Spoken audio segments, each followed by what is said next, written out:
Krista Keeley, and I'm the Vice President of Communications and Public Affairs for the Ottawa International Airport Authority. Au nom de Marc Laroche, le président et chef de la direction, et tout le conseil d'administration, il me fait plaisir de vous accueillir à l'aéroport international d'Ottawa ce matin pour cette annonce importante au sujet des droits des passagers.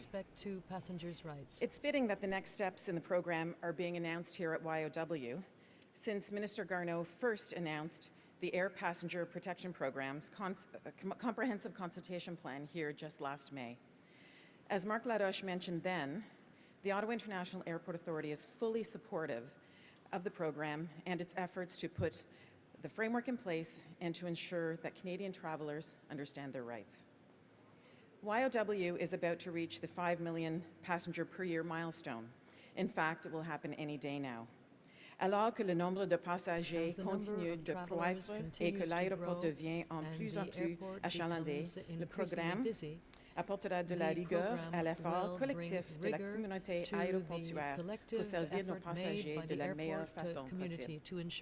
Now, without further ado, it gives me great pleasure to introduce the Honourable Marc Garneau, Minister of Transport, who will discuss the next steps for the Air Passenger Protection Program. Minister Garneau. Thank you very much, Krista. A great day to talk about air passenger rights. Good morning, bonjour. Pour commencer, je tiens bien sûr à souligner que nous nous trouvons sur le territoire traditionnel du peuple algonquin.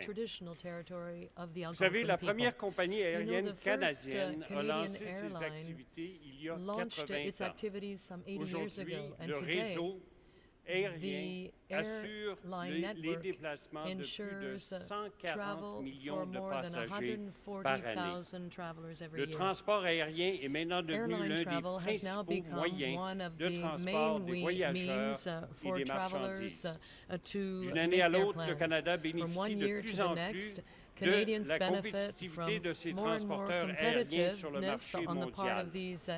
Notre pays bénéficie aussi de l'arrivée sur la scène de compagnies à très bas prix qui offrent de nouvelles possibilités de voyages aériens et de nouvelles destinations à tarifs réduits. I'm pleased to be here today to talk about our new draft regulations that will strengthen air passenger rights and improve the flight experience for Canadians. The draft regulations fall under the Transportation Modernization Act that I introduced last May and which became law in May. Once the bill was passed by Parliament, I instructed the Canadian Transportation Agency to begin consultations to develop regulations in coordination with Transport Canada officials. I am here today to unveil the first draft of these regulations. Le règlement proposé vise à établir des normes de traitement claires, uniformes, transparentes et équitables pour les voyageurs dans des situations courantes de transport aérien, comme par exemple l'interdiction d'embarquement ou des retards sur l'aire de trafic. Un réseau de transport robuste est un rouage important de rendement économique global et de la compétitivité Canada's du Canada. competitiveness Je sais que and cette economic réglementation benefits. visant à And I know that renforcer this les regulation droits des intended to voyageurs strengthen aériens the rights était of travelers attendue depuis has been longtemps. expected for quite some Certaines time. administrations, dont l'Union Some européenne et les États-Unis, administrations, ont including the adopté de US nouveaux and the règlements European Union, pour have passed clarifier new les droits des regulations in voyageurs order to aériens et clarify les obligations airline des travelers' rights compagnies aériennes. and the obligations Nous of avons airline examiné leurs companies. règlements. We Nous reviewed avons their également regulations entrepris nos and we propres also undertook consultations our own ici chez nous consultations right here in afin Canada d'agir dans in le order meilleur to act intérêt in the des best Canadiens. possible interests of L'approche du Canadians. Canada en matière de Canada's droits de approach passagers when it comes aériens to sera travelers' parmi rights les plus avancées au monde. is C'est pour cela que des among the consultations most ambitious and approfondies best ont in the eu lieu. world. Ce processus n'est pas This terminé et vous aurez process is une not dernière over, and you will occasion have a de nous faire final part de opportunity votre opinion to à submit ce sujet. your comments about Once the this Canadian plan. Transportation Agency's draft regulations are published in Canada Gazette Part 1 this Saturday, Canadians will have 60 days to provide comments. Our government's goal is simple. It is to provide air travelers with fair and balanced passenger rights, the ones that they deserve. Buying an air ticket can be a big expense for a Canadian family, and we expect the airline to honor their end of the deal. An airline ticket is a contract for service, and it imposes obligations on both the airline and the traveler. We all know someone who has had a negative flight experience, or we have seen stories in the news. Except in circumstances which are beyond their control, we are going to make sure that airlines treat their passengers with the respect they deserve and live up to their commitments. These regulations establish clear and consistent standards of treatment. We're proud to have made such progress in strengthening air passenger rights for all Canadians. Thank you very much. Merci, and I'll now be taking your questions. Yeah, good morning, Omar. There's already been a 3-month consultation process that ended in August. Given that, why do you think it's necessary to have another 60-day consultation process for Canadians to weigh in when that's already happened? Okay, so what we did in the 3-month consultations is we said, what would you like in those regulations? Now we are putting the draft regulations in front of people, and we're saying, you have 2 months to comment on what we have put out there based on our consultations. Are you satisfied with that, or would you like to make some more changes? We want to get this right. This is the last opportunity for people to make comments on it, and we think that this is the right thing to do to make sure that we get the best passenger rights that are possible for Canadians. And can you give us a more specific timeline? We were told that these would kick in summer 2019. It's a fairly long season. I'm just wondering if you could be more specific. And I also understand that there was an economic assessment that was done which showed that airlines will be paying about $2.75 per passenger for these regulations. How did you arrive at that figure of $2.75? So on the timeline, on Saturday, Canadians will be able to see in Canada Gazette 1, it's a government document, the proposed regulations, and they'll have 60 days to comment. That takes us to the 20th of February. We will then look at those comments, and we will craft the final regulations, which will then have to be approved by Cabinet, and then we will publish them in what's called Canada Gazette 2, and that's official. These are the regulations, and then we must allow a few months for the airlines to set up in order to be able to work with these new regulations. So with that schedule, we'll be ready by the summer with the new regulations. Now, on your question specifically with respect to cost evaluations, it is something that we have done an assessment on, but it will depend. It depends. For example, there are, as you know, compensations that are required depending on delays, depending on cancellations, and also on issues such as overbooking. It depends what an airline chooses to do within those regulations. To get a proper assessment of the impact economic, you have to look at those things. But we believe that it is absolutely essential for us to have a regime of passenger rights, something that people have talked about for well over a decade, and that our government is finally doing. When a delay occurs, Minister, will the airline be required to declare which kind of a delay is it, 1, 2, or 3 category delay to people waiting at the airport? And will that be logged or tracked? A key part of this is to make sure that passengers are informed. That is a key element in this. Not only that we have clear language with respect to their rights, but that also when a delay or a cancellation occurs or extra time spent on the tarmac, that regular communication occurs with the passengers so that they have an idea of what is going on. That's a critical part of it, and we'll be watching that as the new rules come into effect, to make sure that that communication with passengers is taken seriously into account, because that's one of the things you wonder about the most when there is a delay. You're not sure why it is, and all you want to do is get to your destination, and you don't know why you're not getting on the airplane.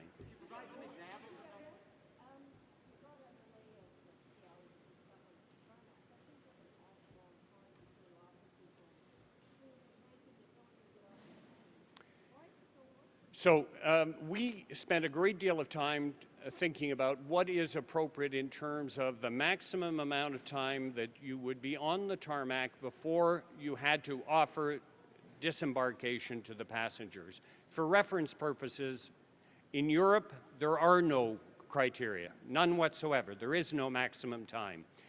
In the United States, it's 3 hours for domestic flights, and it's 4 hours for international flights. We had to look at, and we know that the people on board the aircraft, all they want to do is to get to their destination. Sometimes things occur, weather or other factors that require a tarmac delay. So how do you choose the right amount of time before you say, no, we have to allow the passengers to disembark, realizing that if you don't time it properly, you may end up spending more time going back, getting off, losing your place in the queue, getting back in, and then finally taking off. So these are the kinds of things that we needed to look at.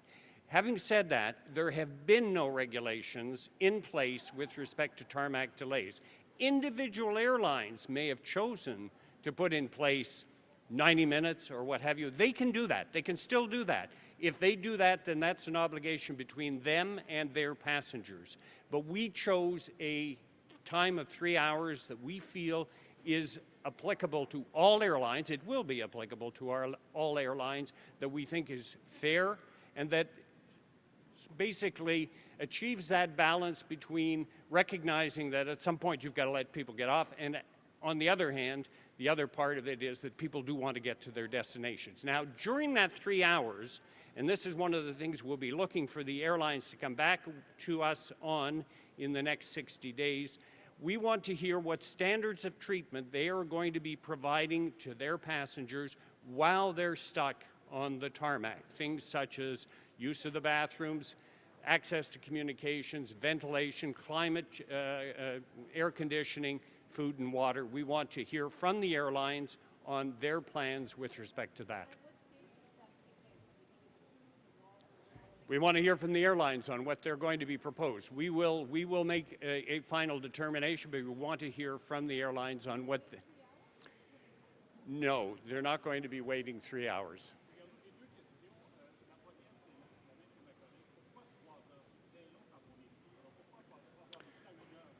Alors, juste pour comparer, en Europe, ils n'ont pas de standard du tout. In Europe, there are no standards whatsoever, and in the US, it's 3 hours for domestic flights and 4 hours for international flights. Now, we chose 3 hours because we believe that it is a good balance between the traveler's desire to get to their destination, knowing that there can be delays, and that they will eventually be resolved, and the need, after 3 hours, to allow those individuals to disembark if it's clear that the delay will last more than 3 hours. Having said that, we want there to be proper standards of treatment during that period, and we also want the airlines to propose in the next 60 days the measures they would take if there are delays on the tarmac. And just to complete my thought, now if airlines wish to introduce stricter conditions, if they decide that after 90 minutes they're going to do certain things, they are perfectly able to do that.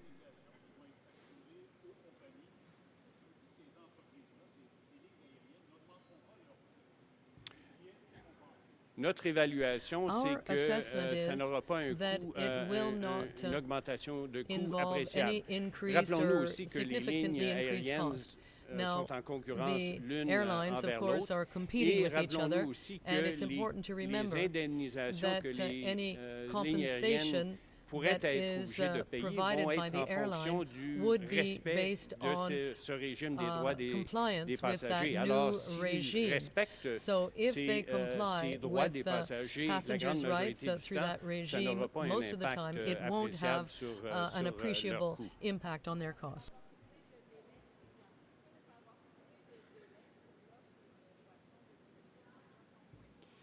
Alors, on veut entendre parler les lignes aériennes pour voir ce qu'ils nous proposeraient. Il faut prendre en considération qu'il y a des grosses lignes aériennes comme Air Canada et Air Transat, mais il y a aussi des petites lignes aériennes. Eux aussi peuvent être pris sur le tarmac.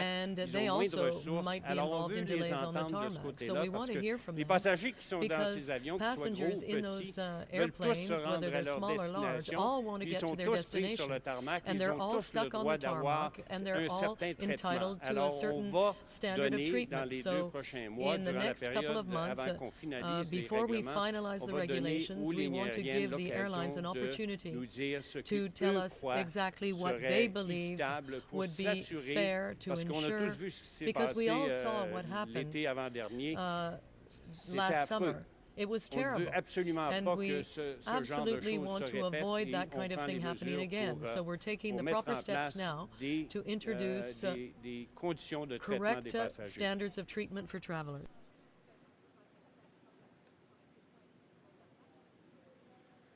Quand les règlements seront en When the place, regulations are in place, les lignes aériennes seront the imputables. airlines Et en fait, s'ils ne will respectent be pas les responsible, règlements, and ils if they peuvent do se not faire comply imposer with des the amendes. regulations, they will have to pay fines.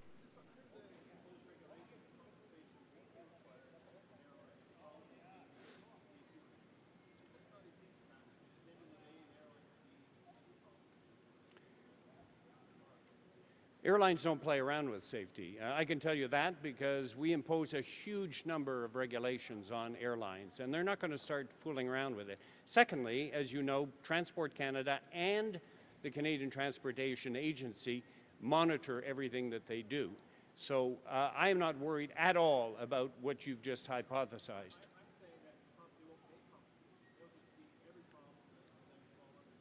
As I said, the CTA and Transport Canada will be monitoring these situations, and if that were to happen, and I don't believe for 1 second it will happen, then there would be measures taken to penalize them. But that's not going to happen because airlines are very conscious about operating in a very disciplined environment where everything that they report can be checked.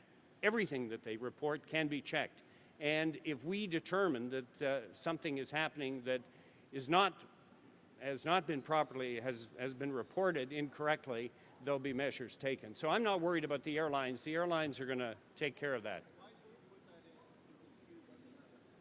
The EU at the moment, if I could say for a second, when it brought out its regulations with respect to a mechanical problem that occurs when you're at the gate, for example, its intention was not to allow compensation. Unfortunately, they did not clearly word their regulations, and the courts challenged it and decided to provide compensation. The European Union is now developing, it's a complex process, but amendments to its regulations to move in the direction of not only Canada, but also the United States, which doesn't have anything from that point of view either.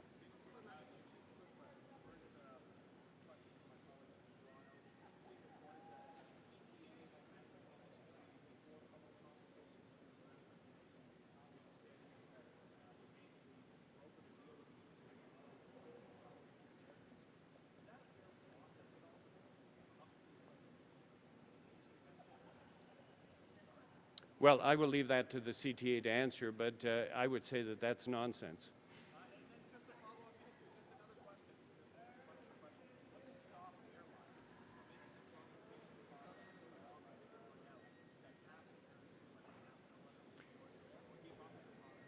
So the regulations say that in some cases they will have to pay immediately in the case of overbooking. And if they can't do it immediately, it has to be within 48 hours, and it has to be in cash, or they can offer, but the person can take the cash. They always have the ability to take the cash, or they could take some other suitable compensation that is actually bigger and that never expires.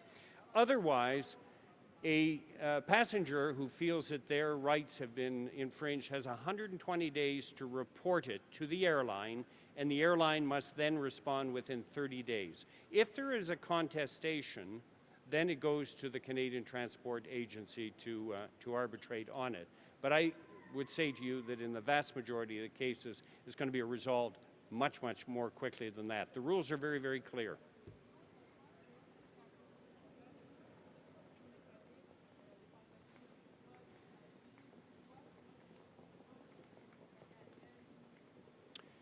Alors, c'est le même modèle qui est adopté it's the same aux model États-Unis that is et being qui used in sera the US, éventuellement, and that c'est will certainement eventually, l'intention de and l'Union that is certainly européenne, the de EU's retourner intention au même modèle que to le go Canada back to a the mis en same place. model Quand that vous dites Canada's put in dédommager, place. il n'y aura pas So de when you say compensation, mais par compensation, contre, there will be il y no aura quand même compensation, but l'obligation there will be an de la part de la obligation ligne on the part aérienne of the de faire deux airline choses. to do De two donner things. First of all, un traitement, to des soins de traitement aux provide passagers qui doivent maintenant special treatment trouver to une passengers alternative. Et who will deuxièmement, look for la an ligne aérienne alternative, doit and les also the aider à airline trouver must un help vol them to alternatif. find an Alors, il y a quand alternative même flight. des soins qui So sont pris. there C'est pas, are certain measures that are débarquer, being bonjour, taken. salut, It's c'est not going to be, dans la- Il y okay, a see des you later. obligations No, si there vous are regardez les obligations on règlements the part de of ces the deux airline côtés-là. on in both cases.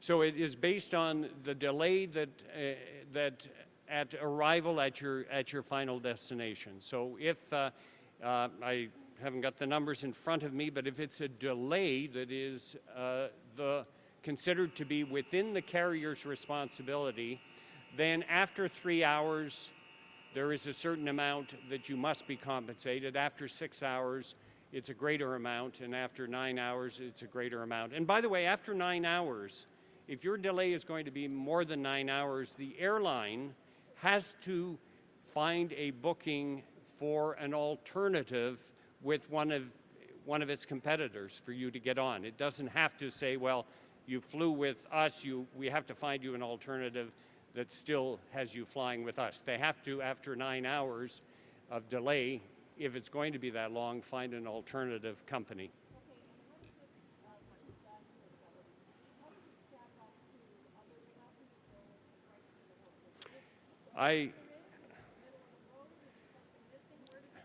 So I believe it is the best passenger rights bill in the world, and I'm going to give you 5 reasons for it. You're going to have to be patient, Julie. One is that Canadian air passenger rights will be clear, consistent, transparent, and fair.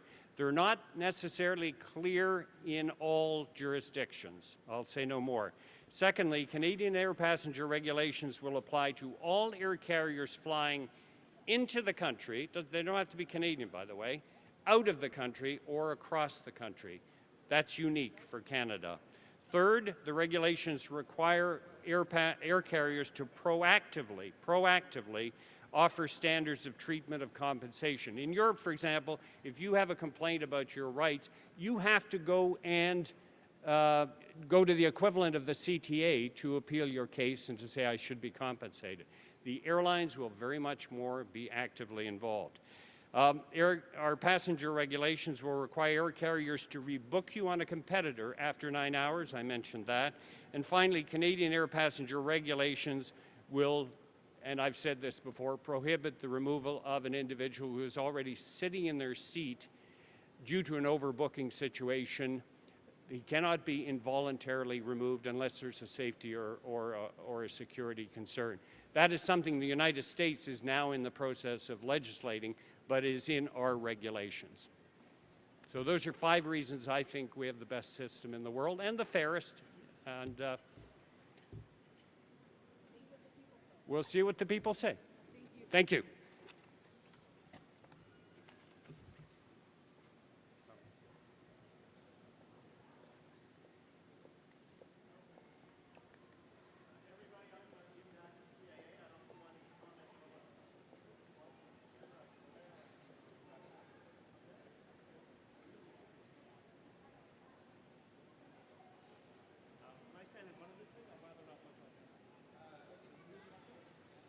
Okay.